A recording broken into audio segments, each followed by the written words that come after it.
I'm here with Lukas McCrary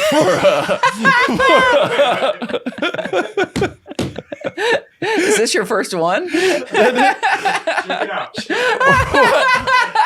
Diez Nuts. I just murdered with the intro right now. I killed so hard. It's pretty cool. Yeah, I'm here. Dude, I'm here. Welcome to yet another episode of Diez Nuts. I'm here with Lukas McCrary. What up? I'm a big Diez Nuts fan, so it's great to be here. I'm a nuthead. Oh yeah. You're known to be a nuthead. I'm a nuthead. Look, I met you pretty probably in the first week that I got to Austin. Yep. I always thought you were funny. You mean it? Yeah, kinda. Kind of. What do you mean, kind of? I just had to fuck with you. Yeah, I do mean it. Of course you do. You have a pretty unique voice for this bloody scene. Thanks, man. And For I this know bloody scene. Why do you call it bloody? I mean, I guess Or it's you like there's British? I mean, there's people getting shot on 6th Street, so I guess it is literally. Yeah, no comic's been shot yet. No, you have bad aim. You need to get in the right venues, and please do something about. No, don't do that. No, please don't shoot any. Yeah, please don't shoot comics. Except, I mean, I'll give you a list if you really want to do that. Yeah, no, I think you're funny. I think it's. It's industry it's industry Thanks, recognized that you're funny. Thanks, man. I think Right. you're funny too. I appreciate that. It's not as recognized. You don't think you're recognized? You think you're less recognized than me? Oh, I No mean, one knows who the fuck we are, Rick. No, nobody knows who the fuck we are. But but didn't you do New Faces? Did you get that thing? Oh yeah, big, How did that go? Big moment. Was Huge. it? Yeah, it changed your life. Changed my life. Was it the year they went bankrupt? Yes, yeah, and it was also the year of the writer strike, so no industry was there. Oh, that's so convenient to get it. Yeah, it was good. So if you were in Montreal for New Faces, just Lukas crushed it. That was so good. Did you perform? Yeah. So it wasn't canceled, completely canceled. No, it still happened. Yeah. Okay, yeah. So it's kind of the same setup as what they usually do, but yeah, it was very cool. It was like it probably like it gave me like a lot of validation as a comedian. Like to internal, get that. internal, or Internal, yeah. what does that mean? You didn't feel like you had validation before that? Well, I mean, we're always looking for more and more validation. Doesn't matter how much we get. We always want more. We always want the next thing. So, What's the next thing for you? I think a tour. A tour. I think you're almost there, right? I think close. I think I you're pretty need 1 million followers, and Okay. then I'll be happy. Yeah. Once I get that, I'll be happy. I'd like to get to less than that, but I don't think I need 1 million, but I do need I don't think you got significantly anything to worry about, Rick. Yeah, I'll never get it. Thank you. Yeah. I should just stop worrying about it. Just stop worrying about it. Because it's funny, because I know people who have way less followers than you or me, but are able to make money out of. It depends where those followers are and how they're concentrated within a geographical, like. Yeah, some You people know. have a big podcast or they're on a show or something where they just have a bunch of people that know them. Yeah, I wouldn't know about that. You got a big podcast here? Yeah. This is not a big podcast. This is a tiny podcast. This is a huge podcast. It maybe You got one day. Lukas McCrary on. Well, this episode is going to be huge. It's gonna be massive. It's going to be massive. So when you got New Faces, how did you approach that set? How did you? Were you stressed? Like, were you? Oh, for sure. It's big like performing. There was like, some industry there, just because that's like kind of the point of the festival is.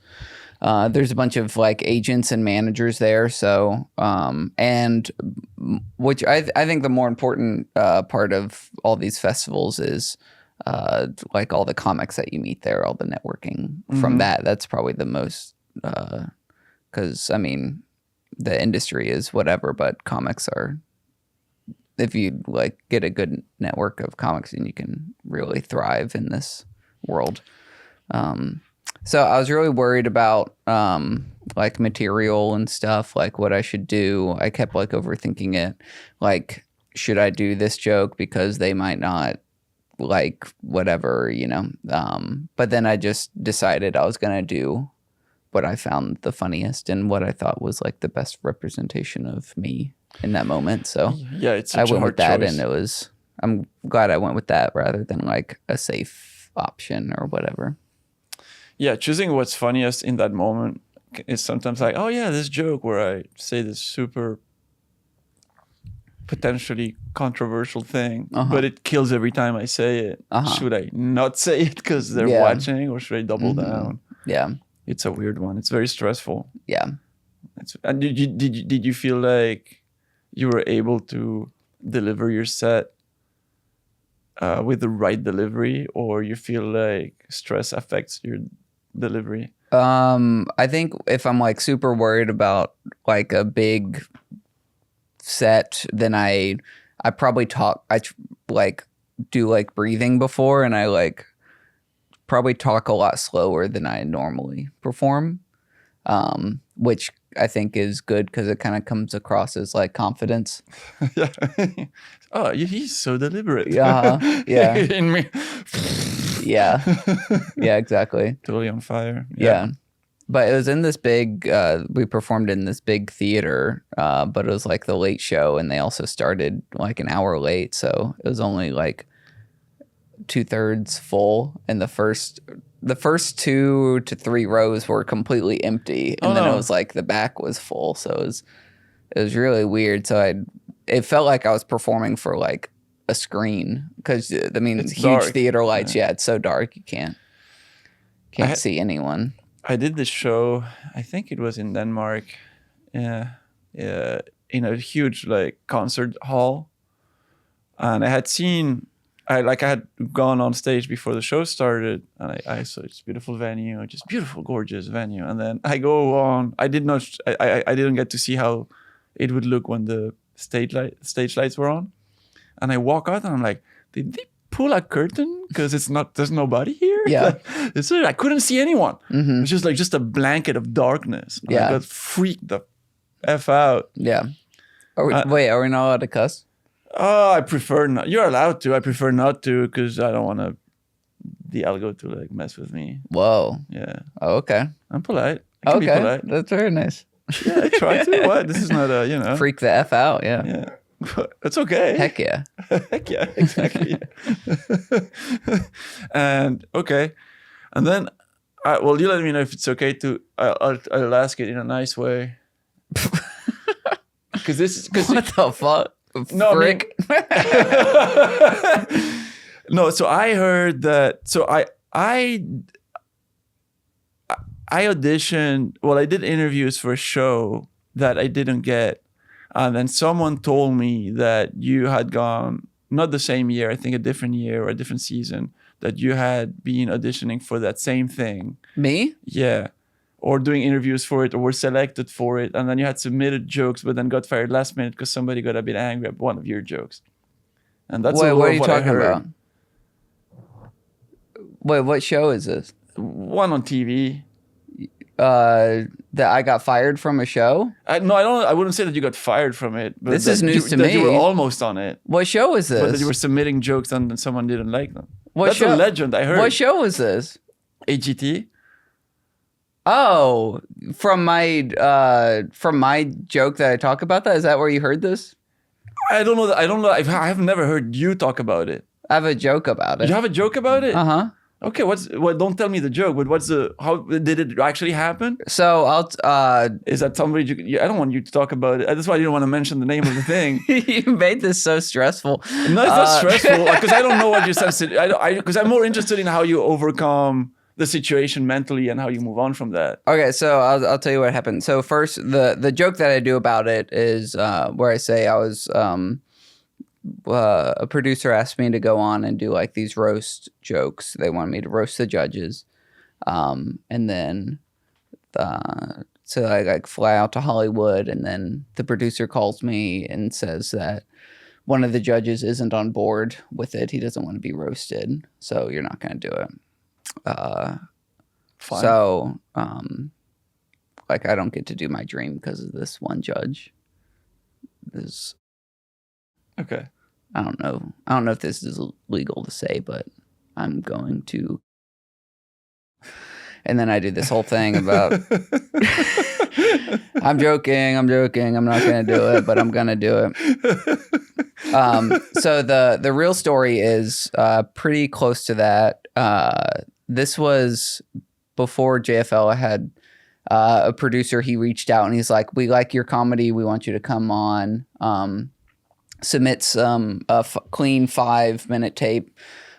So I filmed 5 minutes and sent it to him, and he was like, it was because it was still like making fun of Christianity, and he was like, our people won't like this because this is like it's like middle America, sure. you know? So then he like still wanted to do something with me. So I like gave him a bunch of ideas, and then, there was this video that I had posted on my Instagram of me having this audience member come up and like read jokes that I wrote. And then like some of them were like roast jokes of me and like the audience. So we're like, okay, maybe we could do that where we have like, we'll have Terry Crews come up and these are written jokes by me to like force Terry to roast the judges of America's Got Talent. Sure. So then it was like this whole back and forth of getting jokes approved.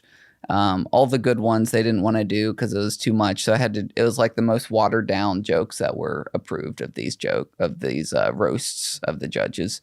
And then,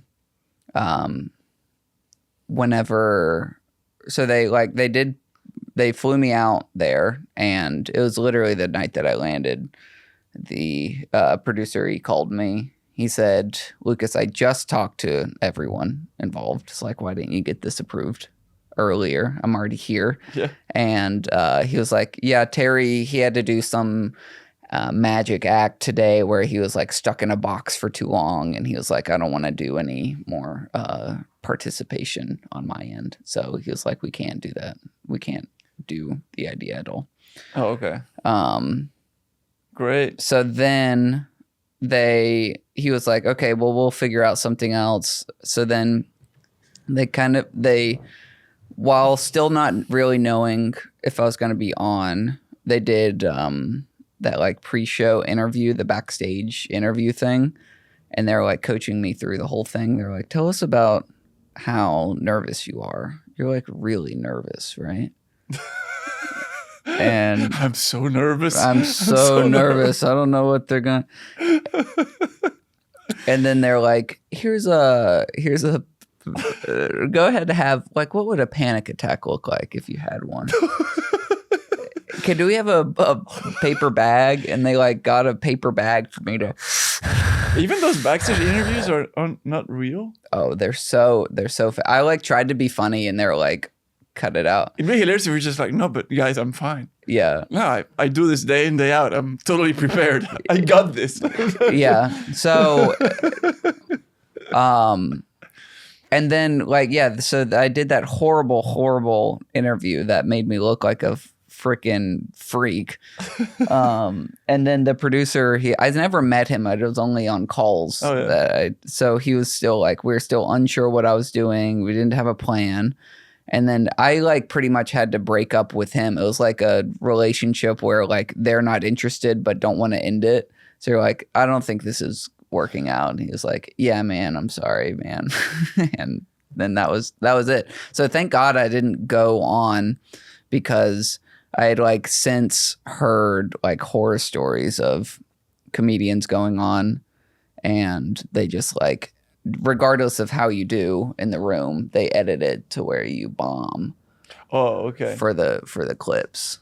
I mean, yeah, they can turn the laughs down if they want. They can do anything. They can make you say anything. Yeah, they can chop your phrase in the middle and make you say something else. That is wild. I mean, I don't know that they would go that far, but I think they would. Oh, wow. I think they would do everything. So fuck America's Got Talent. Frick them. Yeah, it was a horrible time. I felt so bad the entire time. It was gross. I mean, and, it a seems bad like that side. producer really liked you, though. They were really trying to get you on. You think he liked me? I think Well, liked you, but thought you could be a good fit for the show at least. yeah, for sure. Otherwise, they wouldn't have tried that hard. I think it was like this weird kind of where, yeah, I don't know if like how much he tried. I think I was probably like one of 20 people that he had for the day, and Probably. he probably gets like a bonus if like a certain number get through or something. But I don't know. It was a really bad time. Really bad time. So then in that moment you feel like you're done, or you feel like, how do you feel like, how do you like find solutions to be like, okay, this is not working, this didn't work, no, how do I move on? I think like, yeah, it kind of was like my first like getting like big opportunity, and I think it was whenever it all kind of went to poop. Yeah. It was just kind of that realization that it wasn't everything that I thought it would be. But also, like, at that point, I was still, like, just still, I mean, this was 3 years ago or something, 4 years ago. And I just had a completely different, like, outlook on, or like goals of what I wanted my comedy career to be. I think like after that, it kind of like kickstarted where it's like, okay, I need to like figure out how to kind of make myself in the position of being like a headliner, and more working towards that. Because I feel like at least in Austin, you've done an incredible job at that. Oh, thank you. Like, I like your clip editing. Like, I find it inspiring. I'm trying to figure that out Thank you. on my own. Wait, we'll come back to that. Who told you that I got fired? Who said that? Nobody said you got fired in those words. But the what I heard was... From who? It was not a comic. Who was it? It's a guy I knew here who knew a lot of comics, so I don't know if he got it firsthand or not. It was an older person. What the hell? Yeah. Yeah. Wait, so you did America's Got Talent? No. Otherwise you would have seen me on it. No, but I didn't go as far in the disappointment as you, but still, like, they got in touch with me right after I got my ticket. Yeah. And the guy was like, yeah, man, blah, blah, send me some packages or whatever. I sent them jokes and more stuff. They wanted to see what I had and whether I could do a clean set. I was like, well, yeah, I do one-liners. I can take out the gross ones, and yeah, it's not a problem. I have whatever you need. I don't have 6 hours of material, but I have enough for that show, and I'll write more, so it doesn't matter. Yep. And then, yeah, like, I had a couple of interviews. He said they, really liked me and stuff. And then they messaged me saying, pretty much what they were saying is like, yeah, when we put you like in the room, people were dying laughing. We went in a different direction. Okay. So I guess being funny wasn't the main one. Yeah. The main criteria. So I don't know what it is. Yeah. I was kind of hoping it would happen, not because of, I mean, of course, it's the opportunity, the exposure, what the show can do for me, but it was more like, oh, maybe this could help me get into the US faster, because I needed papers. Yeah. And so that didn't happen. So then I was like, okay, now how do I get those? What can I do? So that slowed down everything. Do you have papers now? I do have papers now, yes. Nice. Yeah. I even have a Texas driving license. It's whoa, for real? Yeah, that's awesome. Yeah, it's pretty cool. I was talking to my friend yesterday. And he's not a comic, but he suffers from depression, and he's like, he put it in his words. I'll use the F word now, but it's like, yeah, he constantly feels like a fuck up, right? And I'm like, yeah, I also feel like that all the time. Like, no matter what I do, I just feel like that all the time, and I don't know how to not feel like that. Like, I don't know if you feel like that all the time. You don't seem like you do. At least your energy seems more positive. Really? Yeah. Oh no, yeah, I feel Maybe it's that your- way all the time. Okay, well, you carry yourself with more Thanks. Yeah, I guess I cheerfulness. fake it pretty well. Did you ever were you ever in Glee Club? Because you have Glee. I did theater. Okay. So kind of. That shows them that's what's happening. But no, I think that what you've built is something interesting. I feel because I find your comedy original, and your angles, like, I don't hear anybody say the jokes that you're saying in the tone that you're saying them. You mean it? I do. Why would I say that? Well, I learned that There's people that I know are very efficient, but I'll say I've heard this kind of style before. Uh-huh. Maybe they're better at it or less good at it than other people. Uh-huh. But your delivery, the tone of your voice is unique. That's very nice. Thank you. Well, I mean, it sounds like you're a prepubescent. It's a little awkward, you know. What the hell? But it cracks into, like, you know, high pitched tones and, like, whatever. It's funny. What? My voice cracks? Yeah, exactly. But you go on tangents. You go on tangents and you hold on. So I find that very interesting. It's very funny. I couldn't do what you're doing, so that's why I like it. You can't do tangents? No, it's very hard for me. Well, I couldn't do what you're doing. What am I doing? What am I doing? No, what am I doing according to from your perspective? Sad Also- one-liners? Sad one-liners. Okay, Yeah. you can't do them. Okay, yeah, fair enough. Your stand-up is like a boy holding a flower that's drooping. Merch idea. Yeah. Merch. That is. I'm totally making a t-shirt. Just like, that is so perfect.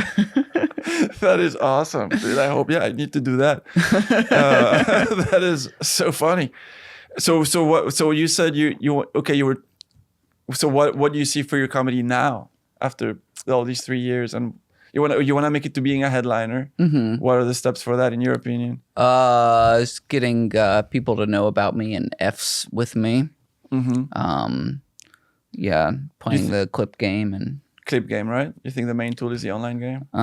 that's what's like working for me right now. Online for sure, but there's so many different ways to do online. I mean, it's either like online or like you go on a TV show or something. To me, it's total chaos. I still don't understand how I'm supposed to cut my clips. Yeah. I watched some of yours where you're just zooming in on your face. Oh yeah. Zooming in. I feel like they're not necessarily the ones that have the most views. Mm-hmm. Did they? Were they? It really Some of them? depends. Yeah. Because you go just like, Uh-huh. what's happening? This constant zooming. Yeah. That is very funny. I Thank like you. that. I liked it, but it does take away from the joke a little bit, because I'm just like, what is happening? Uh-huh. I wonder if I want to do AI stuff. Like what? What do you want to do with AI? I don't know. I don't know how to use these tools yet. I need to learn them. Let's see what I can do. I feel like my jokes are very short, and I don't know if that's a good or a bad thing, because the shorts game was working for a bit, and now it's not working the same way. Uh-huh. And I feel like short jokes are great for that. they're great, but I feel like a lot of them are capping out. I feel like also, like, right now I'm only posting older material because I'm working on newer material. And I was trying to post jokes about the news, and then I was getting hate. And then I was like, oh, great, I'm getting engagement. Uh-huh. So it should work over time. Uh-huh. But then I was like, oh, some of these could get me deported. Like what? Well, like, you know, there's like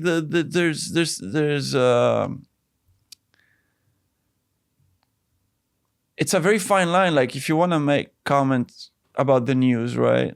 Like, people would be like, well, you're a foreigner, what are you talking about America? I was like, well, because you're the #1 country in the world, so everybody talks about you all the time. Uh-huh. It's completely normal. Wait, you think are we #1? No, I mean, you are #1 in influence, not in everything. But like, China's #1, I guess, in everything, and then India is #2 in a lot of things, and then okay, whatever, it doesn't matter. But it depends on what. But everyone cares about American politics. You're #1 in military. That's definitely #1. Hell yeah. And hell yeah, dude. So it's a little scary for everybody. But if you make comments on current events, then whoever is in power at any given point in time, then those are going to be the butt of the jokes of daily night hosts or comedians or whoever, because they're the ones who are taking decisions. And right now, the people who are taking decisions don't want jokes said about them. It's other people that have been in power from either avenue have been more or less indifferent to jokes being said about them because they care or they don't care. But here, the climate now is where, well, yeah, you can say jokes, just here's the line. And if you go past this line, then if you have a passport, then that's cool. And if you don't have a passport, then we'll take a good look at what you're saying. Right. So I don't have a passport from this country, so I have to watch out what I'm saying. Right. Because I actually love coming here. So, and I don't want those rights lost. Wouldn't that be big for your career though if you did get deported? It would. And then we could do a whole news thing about it, PR thing. You could do a big PR thing. Free Rick Diez. You could do a free Rick Diez campaign. But I would not be allowed to enter in the market to make money in that market. Yeah. So I'd be like, cool. You become so big that you buy an island and people come and visit you. Yeah. Wouldn't that be cool? Yeah, I'll call it Rickstein Island. No, I will not buy an island if I had money. No, it's just... Yeah, so I was like, making the jokes that I want to say, where my brain goes is to the most evil place, of the most sarcastic place. And then, I know I need to not. On stage, it's fine, I think. On stage, I can say a bunch of stuff. But the clip game and the clickbait game, it's a bit complicated. I also feel like having an accent and being less pretty is difficult for some reason. That's my opinion. Maybe it's just that my jokes fucking suck. You really hate yourself. I deeply hate myself. Yeah, I hated myself for a long time, dude. Like, because I feel like how you look and how you talk is like one of your biggest assets. Because as soon as you get on stage, you're so different from everything that everyone has seen. So you immediately stand out, and you immediately like people like perk up, like, oh, what is this? This is gonna be interesting. Yeah, and I still bomb though, because sometimes people are like that. To where I lose them, especially back home. Well, you still gotta be funny, and Yeah. you are funny. Yeah, not all the time, apparently, depending on who's watching. Well, sure, yeah, me too. Yeah. But you look different from everybody here. You mean it? Yeah. I learned that if you say if someone compliments you and you say you mean it, you get the compliment twice. Do you really mean that? Just double down on compliments. That's yeah. It puts me in an emotionally. It's awkward. Like, did I sound like I didn't mean it? You know, like I question myself. That's where it puts me. Like, did I? Does he think I'm full of shit? Does he think I just say stuff? All right, so your show's going pretty good here, right? Yeah, it's going great. We have Justin that does all the footage and shit, makes everything look and sound amazing. Yeah, we do a late night comedy show here, and yeah, it's a lot of fun. What do you do with it? You do clips? You post it as a whole? We post it as a whole on YouTube. I mean, the whole internet thing, we're still trying to figure out. We're trying to what do you think you haven't figured out? How to get views.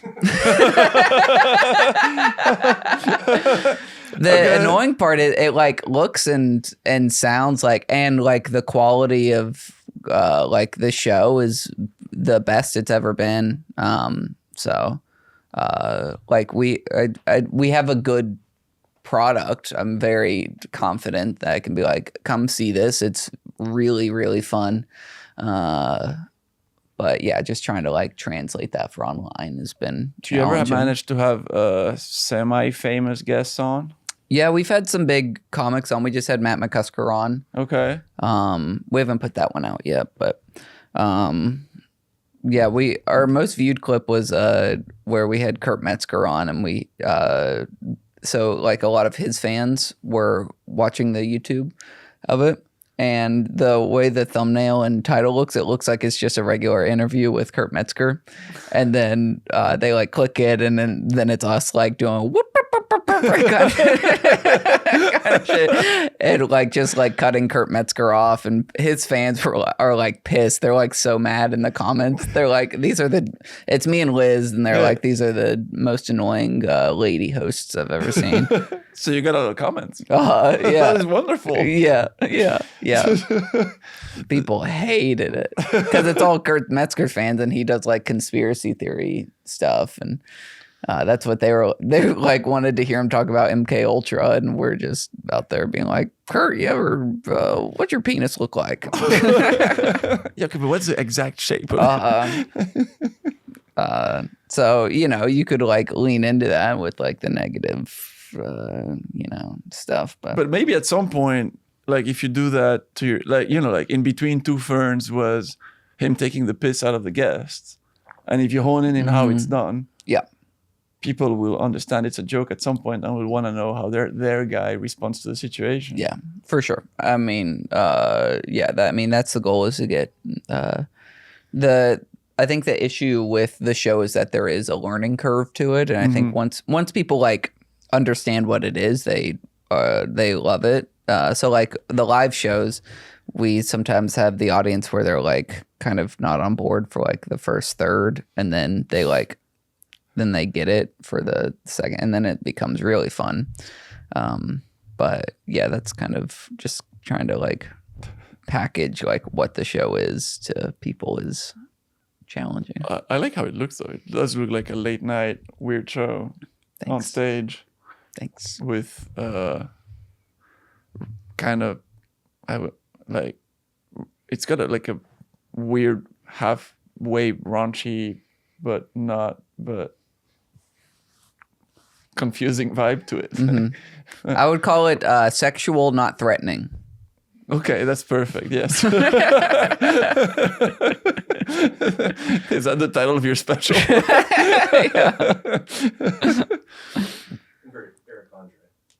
Yeah. Long form Eric Andre is a good way to describe it. He is a confusing guy himself. Yeah. Eric Andre. Yeah, he used to be so big. He's still big, right? But he's just more acting now. Yeah, probably more acting. I think they do his show live now too. That's gonna be wild. They did like a tour last year or something. Well, you need more naked boobies in your show, and I'm sure people will I know, we have had some. We have had some, yeah. So it's pretty sick every time it happens. It's awesome. Like, so cool. It's cool. pretty cool. Did it happen organically or as part of that? Well, we hire we have Bane Jane. She does does like OnlyFans, and then also like loves comedy stuff. So we've had her as some characters, and we give her like very little stage directions, and sometimes she just pulls them out, and we're like, all right, sweet. And then awesome. Justin has to blur it out. We have of course, yeah. He's just zooming in. Yeah, Justin spends a little more time with that footage before I get Justin, it. Why did it take you 3 weeks for this one? Gotta make sure every frame. Get the coloring right. Yeah. Her areolas are off. Man, I don't know. I feel like your comedy, I like the line of how to me, you feel like a clean comic. Really? Kinda, yeah. Kinda. Well, I can kind of see what you're saying. Like you do talk about stuff that maybe the foundation of the I material. say the word bitch and pussy a lot. Yeah, but the context that you say it in, you're not saying I'm gonna destroy them, or maybe you do, but it's just come across as like you just say like you're not threatening at all. It feels clean somehow. I'm like, he's like, look at it. That's really funny. Yeah, because there are clean comics that don't feel clean, like you wouldn't even notice. Mm-hmm. One thing I find funny about you, it's like you remind me of people I know in Brussels back home. There's a lot of people where I live who kind of dress like you, kind of look like you. Like you have very like European vibe to you. Whoa. I'm hard. Yeah, exactly. And I don't know if that's understood here. They don't get it, dude. I don't think they get it. because like you're gender neutral, maybe bisexual, maybe not, but maybe fluid, but maybe not. Kind of like question mark. But that's like 30% of the population where I live right now, of the young people. Okay. Yeah, they're all in that vibe. Like you can't, and don't you dare say anything, because you'll get immediately banned, canceled, kicked out of a venue. If you And in make a Brussels, sign- you will? Oh yeah. For what? Saying like non-PC stuff or something? Yeah, it's very, very PC. Oh, okay. It's very PC, which I find good in a way, but sometimes More it's challenging. Yeah, like sometimes that's why I bomb. Where I'm like, they're like, "Oh, that's so dark," and I'm like, "I said nothing wrong. I'm not saying, oh, I hate trans people, or I'm not saying anything like that. I'm just saying a sad joke." And they're like, "Well, why would you talk about your problems with your father? I came here to a comedy show to just hear about nothing." And it's like, well, that's not that cat. What? Yeah. Why? Don't you want to feel challenged a little bit? Don't you understand what comedy is for? Are you doing this in English, or are you doing it in whatever language it's? In English, it's going fine. It's in French that I struggle. Oh, French. The French audiences are very PC.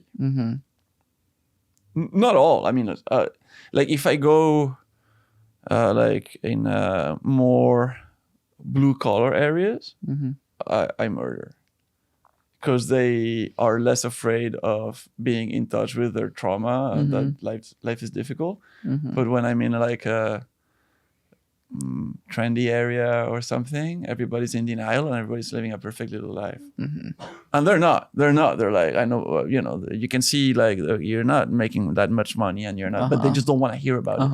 They have like walls. Yeah.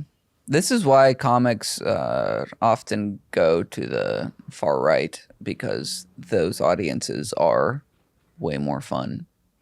It's an issue. I almost lost an audience in Louisiana. I went a little hard. You went hard in the paint? I went hard. I mean, I didn't realize the percentage of the audience was very high in far right leaning.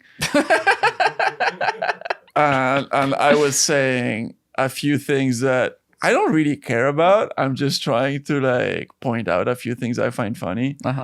But if you don't know me, it really just sounds like I'm a libtard, which I am. But wait, you can say libtard?